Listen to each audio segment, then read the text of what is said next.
Everyone, this is your Amit sir. Today we are going to begin chapter 7 of class 9th, triangle. Okay. So first of all, let us understand what is triangle. Okay. So here I'm going to make a triangle for you. So this is a triangle. This is how it look like. But what is the definition of the triangle? A triangle is a polygon, is a closed polygon having 3 line segments. क्या होता है polygon? Polygon एक closed क्या होता है? Closed figure होता है जो किससे मिलकर बना होता है? 3 line segment से मिलकर बना होता है, जिसको हम क्या बोलते हैं? इसको हम बोलते हैं triangle. ओके, अब triangle के क्या होते हैं? कुछ कंपोनेंट्स होते हैं, है ना? क्या क्या पार्ट्स होते हैं उस पर डिस्कस कर लेते हैं. तो triangle consist of 3 line segments, okay, and 3 vertices. Okay, देखो लाइन सेगमेंट्स क्या क्या हैं इसके.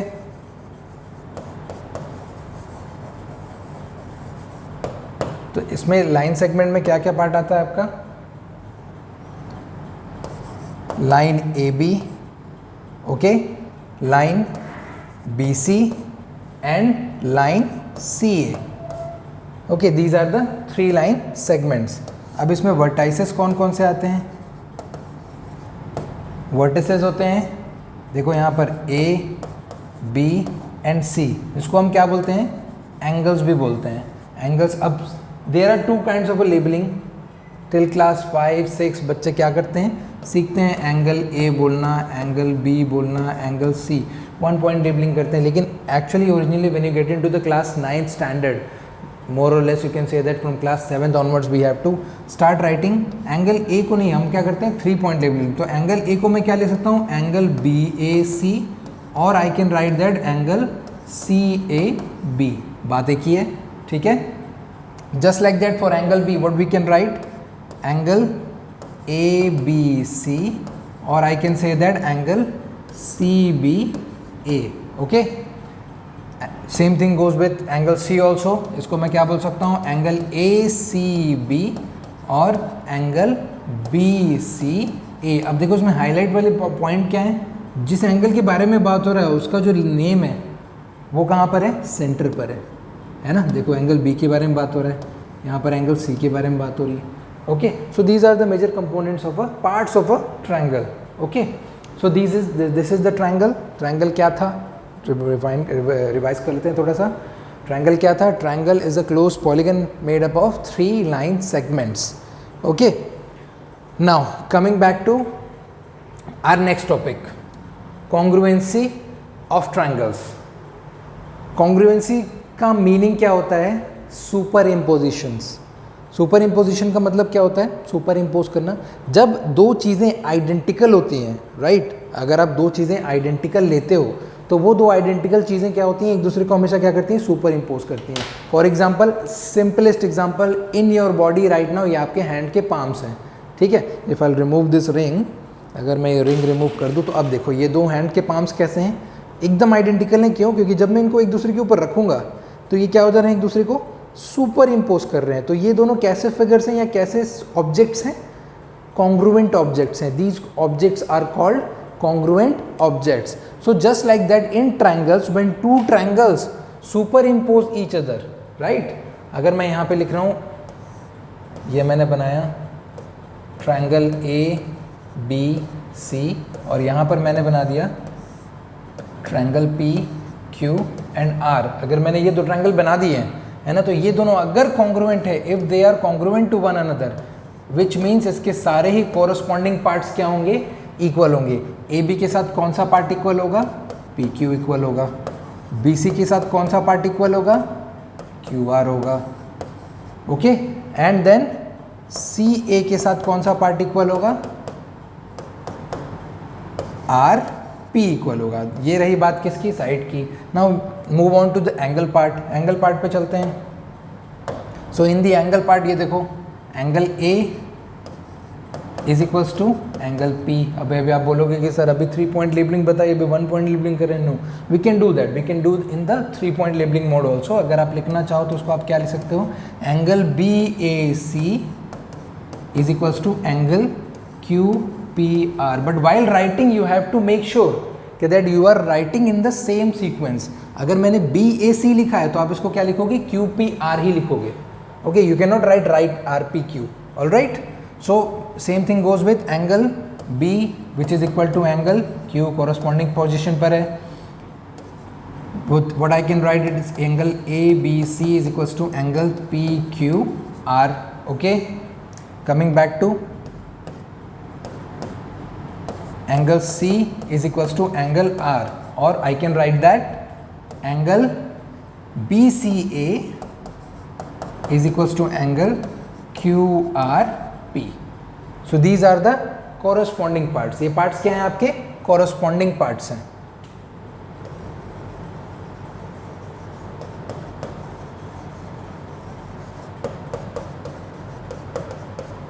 corresponding parts. और ये जो symbol है, this symbol, it is known as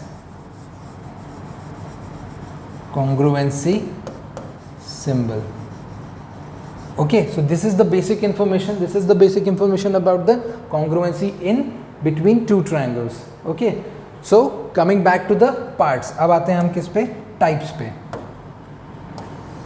Type of congruency. तो first of all देखो हमारे पास क्या है. We have to study in our syllabus. We have to study how many type of congruency. There are 5 type of congruency. First is SSS, stands for side congruency. Second is SAS, which is the side angle side congruency. Third is ASA, which is angle side angle congruency. Third is AAS, angle side congruency, and the last one is right hand side RHS congruency, which occurs indefinitely in between right angle triangles. Okay.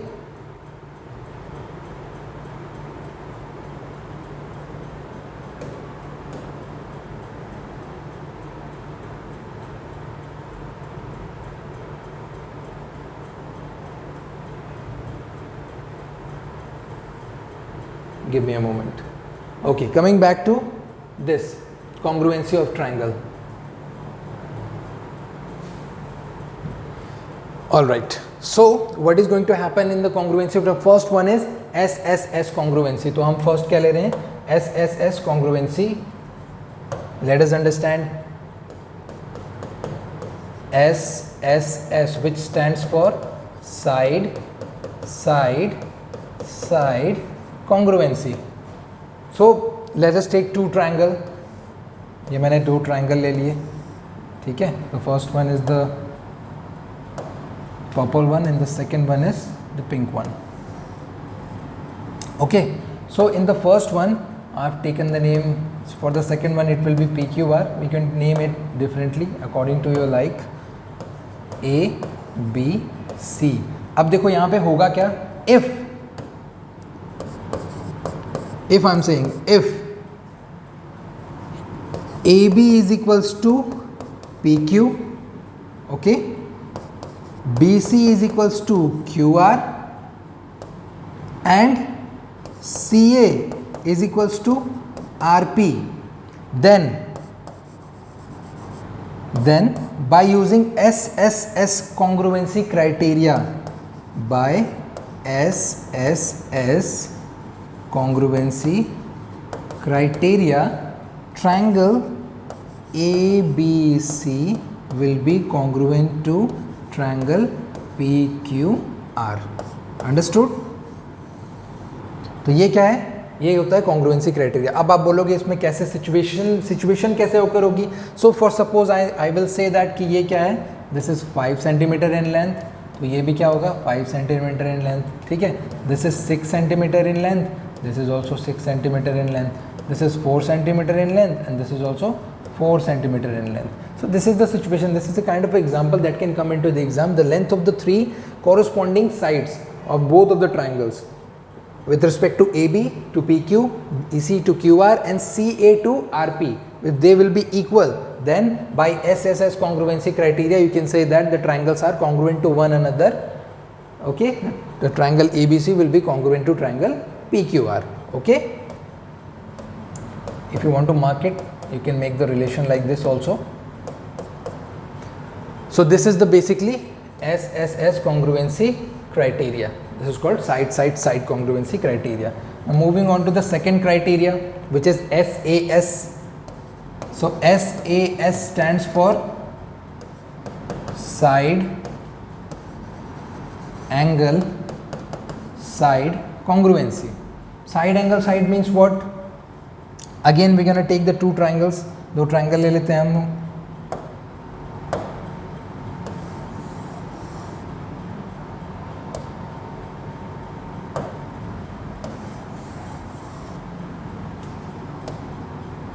I have labeled the first one as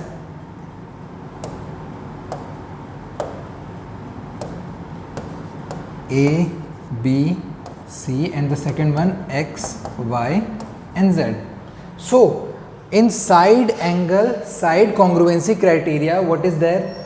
There are two sides and their included angle. In the two triangles, the two sides and their included angle. कहने का क्या मतलब है कि if AB is equals to XY, AB जो होगा किसके equal होगा? XY के, and BC is equals to YZ, BC is equals to YZ. अब ये जो दो साइड हैं इनके इंक्लूडेड एंगल, इसके बाहर का एंगल नहीं, इसके अंदर इन दोनों से बना हुआ है एंगल. ये देखो कौन से एंगल की बात कर रहा हूँ मैं? This angle. I am talking about this angle. So angle ABC is equals to angle XYZ. ठीक है. तो जनरली क्या करते हैं हम लोग, ये यहाँ पर नहीं लिखते हैं. यहाँ पर ना लिख करके हम इसको कहाँ लिखेंगे? नीचे लिखेंगे. तब क्या होगा? साइड एंगल साइड क्लियर होगा. ओके. ये देखो कुछ ऐसे लिखेंगे हम. Understood? So this is what, this is how you gonna write it down. So here you can write that by SAS congruency criteria, triangle ABC is congruent. Hold on.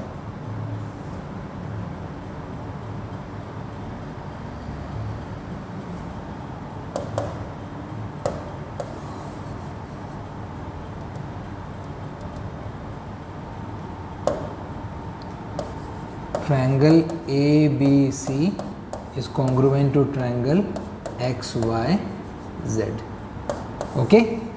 So this is your congruency for side angle side. Moving on to the next congruency criteria.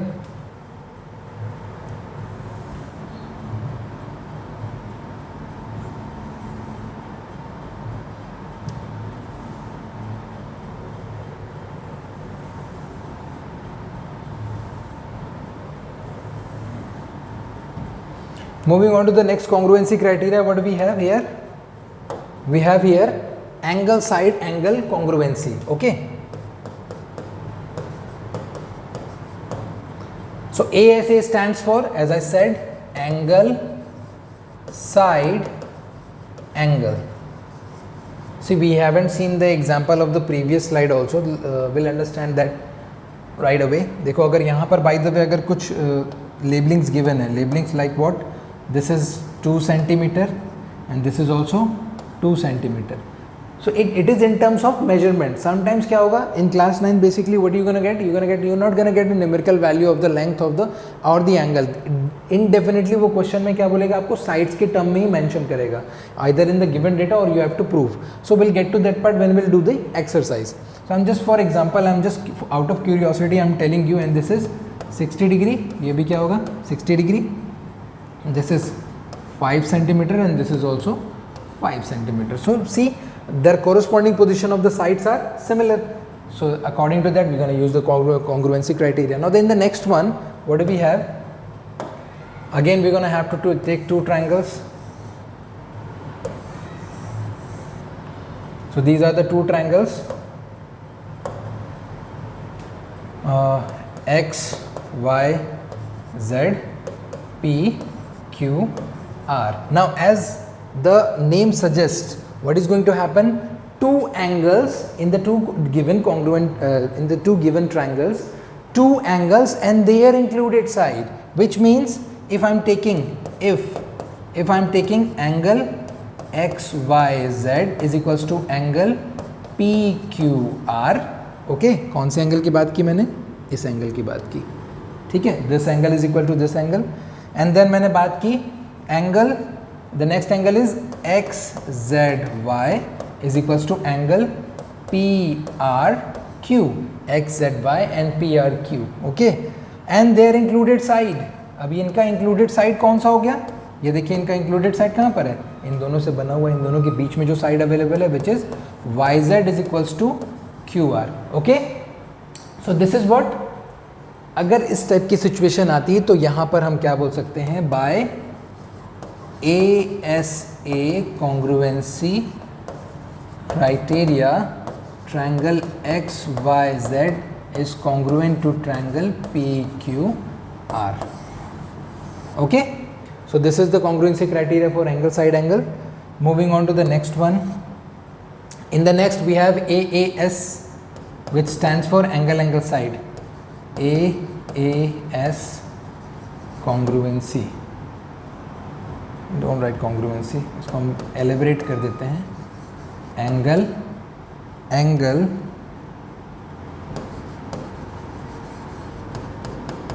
side, angle angle side congruency. So in this, as the name suggests, again we're gonna need two triangles, दो triangles बना लेते हैं हम लोग।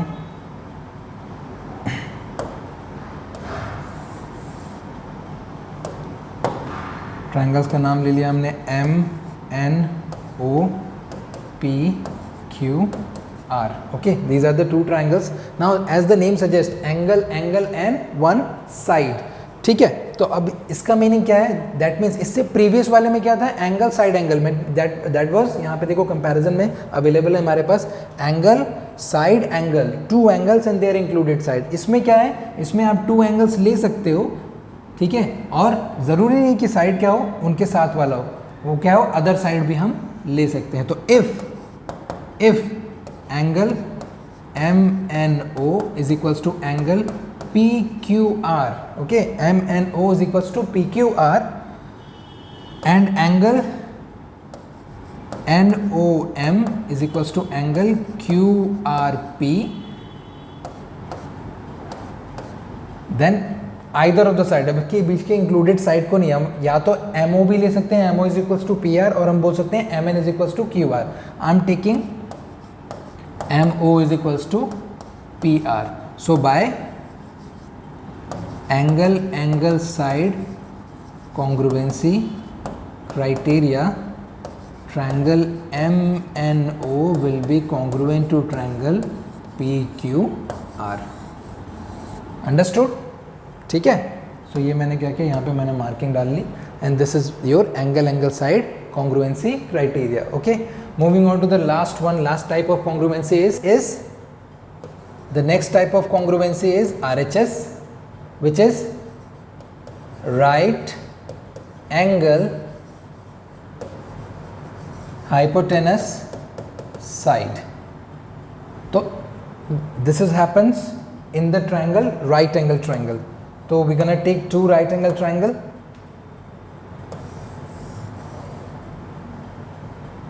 One is there, the other one is right here. ठीक है, ये मैंने दो right angle triangle बना लिए. One I'm gonna label ABC,